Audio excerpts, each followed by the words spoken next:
Olá, tudo bem? Hoje eu vou ensinar a vocês algumas técnicas muito relevantes que eu fui adquirindo ao longo da minha trajetória neste planeta, que se trata dos estudos. Como que você pode conseguir aquela nota legal na prova? Como que você vai entender a matéria de maneira mais satisfatória? Então, primeiro de tudo, é sempre bom você ter um caderno ou folhas A4, algo que você possa sempre olhar de novo, papel principalmente. Então, o que que você vai fazer, né? Você não vai copiar texto, porque o texto é uma coisa que já é própria daquele autor. Então, você vai extrair as principais ideias, os principais tópicos, né? Vamos dar um exemplo clássico, né? A gente vai pegar a Segunda Guerra Mundial. O que que você vai fazer? Você não vai escrever um textão.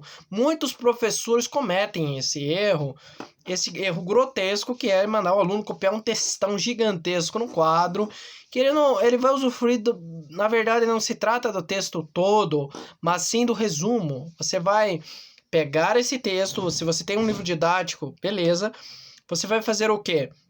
Você vai extrair as principais ideias. Você vai extrair, por exemplo, eu estava falando de Segunda Guerra Mundial. O que que é essa segunda? Você vai pegar primeiro os dados, quando que ela começou, por que que ela começou. Então você vai, na verdade, escrever de uma maneira que você entenda. Porque quando você está escrevendo, você está copiando um texto de alguém, com certeza terão ideias que você não vai entender. Então você precisa pegar um texto e escrever da sua maneira. O resumo essa estratégia que muitos estudantes usam e que funciona. E também os mapas conceituais. Mapas conceituais são uma fórmula perfeita que combina sucesso e a garantia de você conseguir passar naquele vestibular. Porque assim, vamos dar o exemplo da Segunda Guerra Mundial. Você pega lá, quando começou, faz ali 1939, 1945, coloca lá os principais países que participaram. Quem sabe o Brasil você coloca, o Brasil vai ficar um pouco secundário, coloca lá, assim, na verdade você vai pegar as principais informações. Você não vai pegar todo aquele texto, porque isso é muito desgastante você... Não estamos mais na Idade Média que você copia aquele livro inteiro. Hoje em dia, com o Goldenberg, com a prensa, que possibilitou a impressão de livros, você não vai precisar fazer isso, você vai pegar as principais partes, as partes principais, então você vai, né, escrevendo isso, então, assim, não é impossível você conseguir, não é impossível passar no vestibular, não é impossível nada, né, quase, assim, não é impossível, né, o que que você tem que botar na sua cabeça? Eu vou estudar, vou criar um cronograma de estudos. É claro que dependendo do que você for estudar, dependendo de tudo, se for um vestibular, ou você está na faculdade, dentre outras coisas. Então, vamos supor que você vai fazer um vestibular. Eu já vi muitos métodos, por exemplo, você pega lá um tal de Ryo, que eu pesquisei esse dia, o nome dele é Ryo, ele é um japonês, que escreveu um livro em PDF que mostra lá como você passar no vestibular. Ele diz no vídeo estudar 2 meses antes, mas isso ele fala mesmo de uma maneira mais assim de chamar atenção. Mas na verdade o método é 5 meses antes. Você estuda 2 disciplinas a cada mês e vai dar certo. Porque assim, você na verdade você tem que se antecipar. Você tem que ter uma antecipação. Você precisa se antecipar em relação à matéria, né? Você precisa ter uma maneira mais simplificar também. O ato de simplificar ajuda você a entender e as outras pessoas, se caso você for ensinar.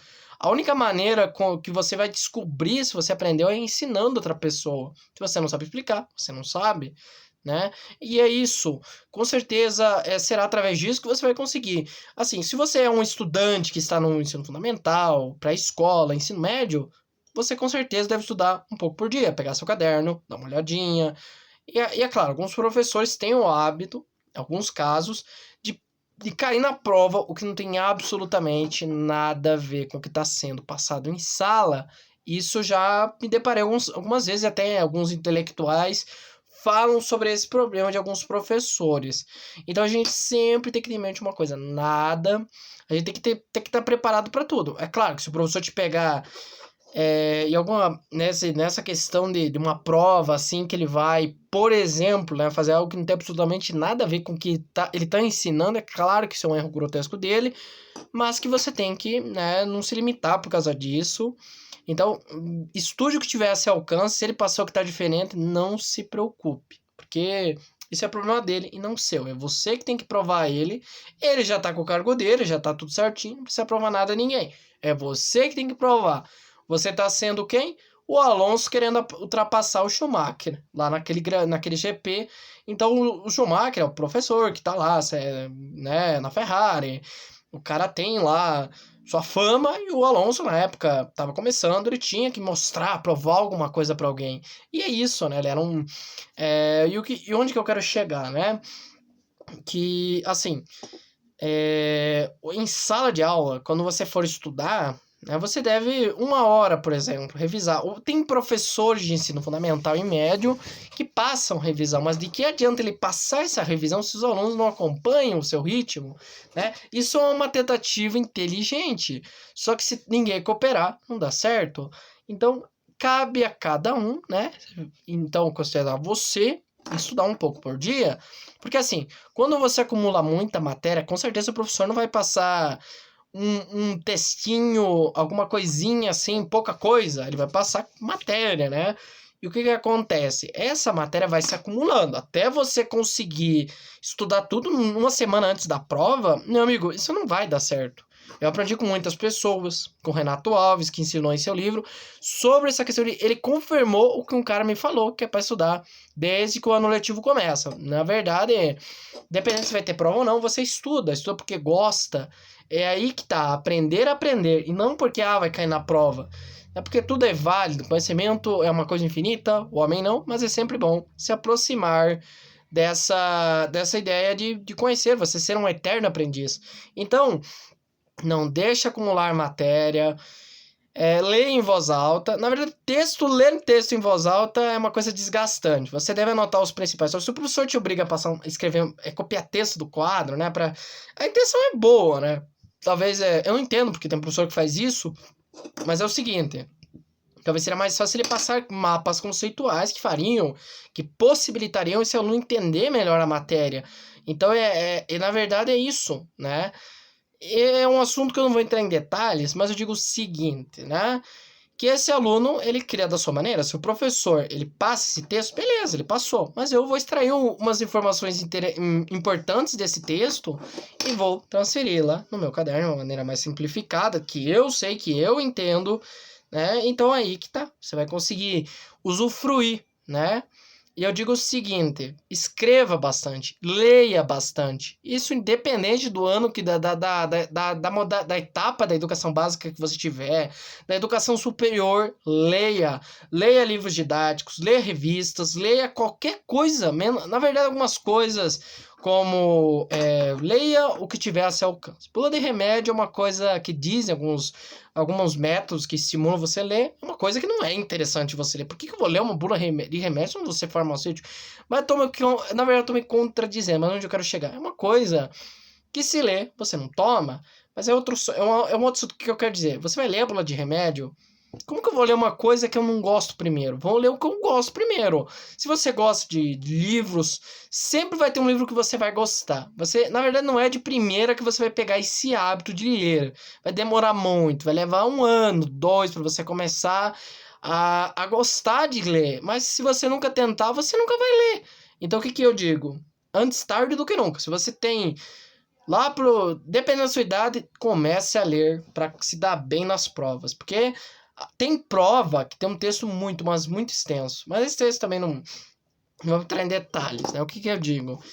Que olha, o que vai acontecer se você ler? A sua capacidade de lidar com os símbolos vai ser maior.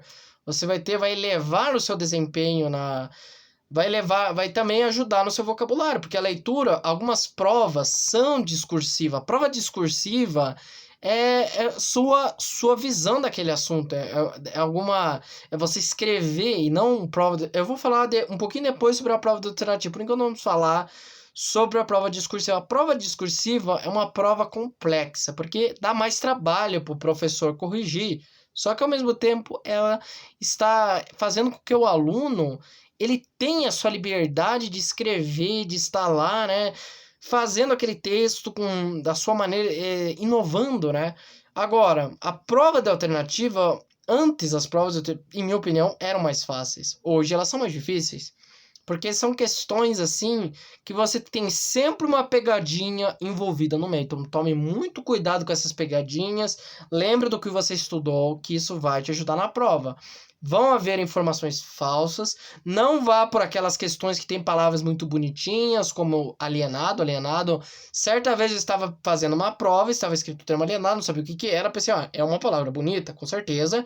Mas eu preenchi aquela questão de alienado, era uma pessoa que se deixa levar pela opinião dos outros, né? Uma pessoa ignorante.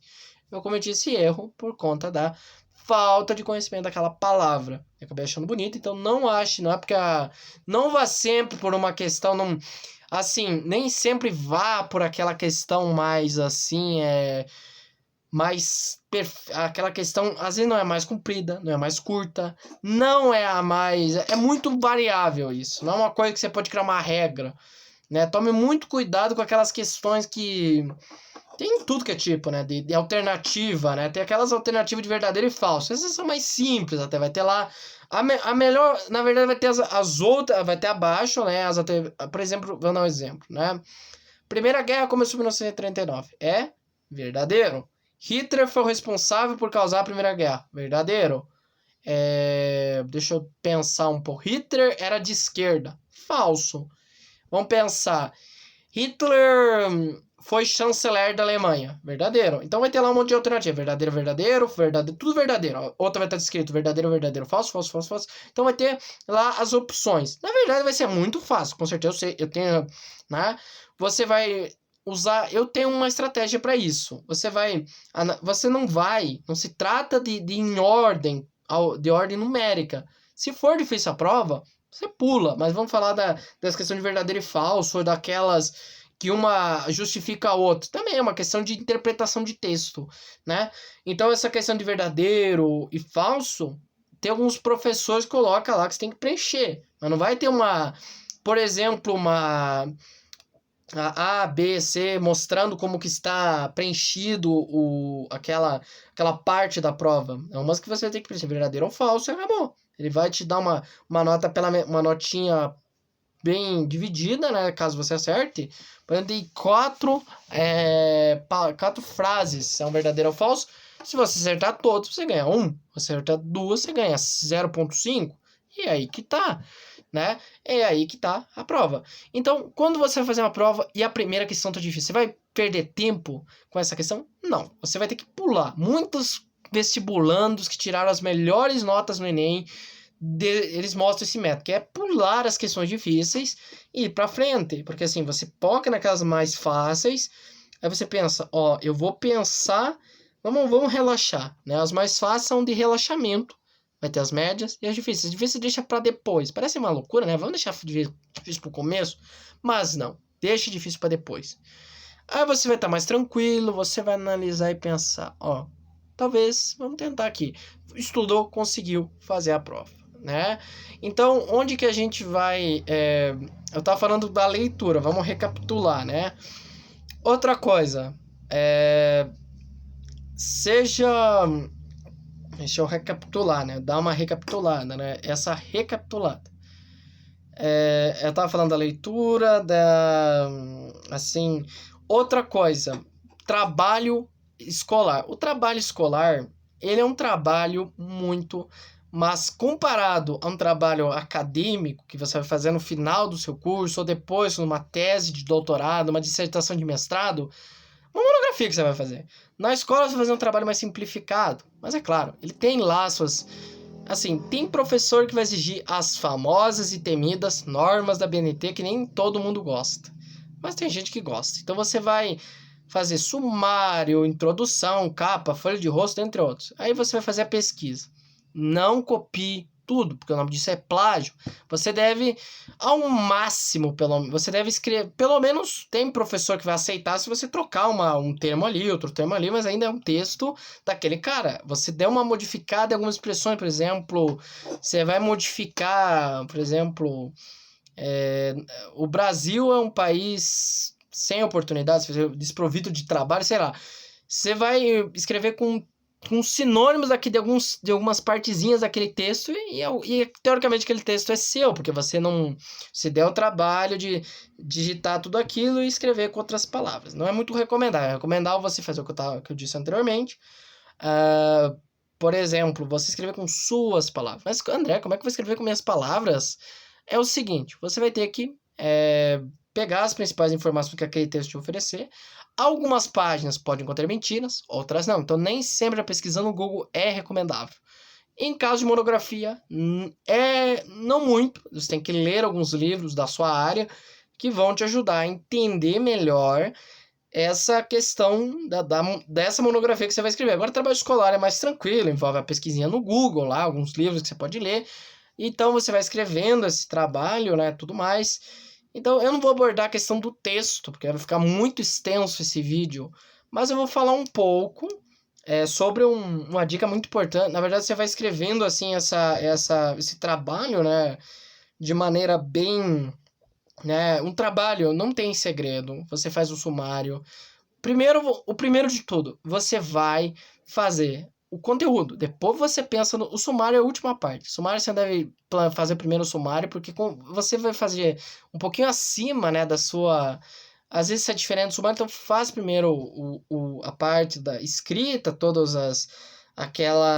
os textos, as imagens, os anexos, as referências. A referência bibliográfica é outra coisa muito importante no trabalho. Que, olha, a referência bibliográfica ela vai te propor, vai mostrar que você foi lá naquele lugar. Se for na internet, você vai colocar o link. Se for num livro, você vai colocar o nome do autor, a página, não necessariamente a hora, mas vai colocar lá as informações do que, porque não é possível você criar aquilo vindo daquilo de você mesmo. O texto é seu, mas algumas ideias que esse texto contém não são suas, mas daquele autor. Você terceirizou, você fez a pesquisa, então é isso que é uma pesquisa, né? Então, mas eu vou falar outra coisa muito importante. Vamos deixar por último, porém não menos importante. Eu vou falar sobre o segredo dos menta-atletas, que é o seguinte: como você vai conseguir decorar todo o número, o número de pi, ele é infinito, mas é possível você decorar uma grande quantia através de alguns métodos que eu descobri. Vamos entender então. Fica sentado na cadeira e presta atenção, né? Você vai usar sua memória natural. Você vai deixar de se acomodar e vai começar a ter... como que eu posso dizer? Você vai lembrar números de telefone. Você vai, por exemplo, de alguma maneira... não se formar em demasia, mas também não tão pouco. Você vai ter um ponderamento sobre o excesso de informação. Eu vou abordar esse assunto no outro vídeo. Então, é isso e tchau.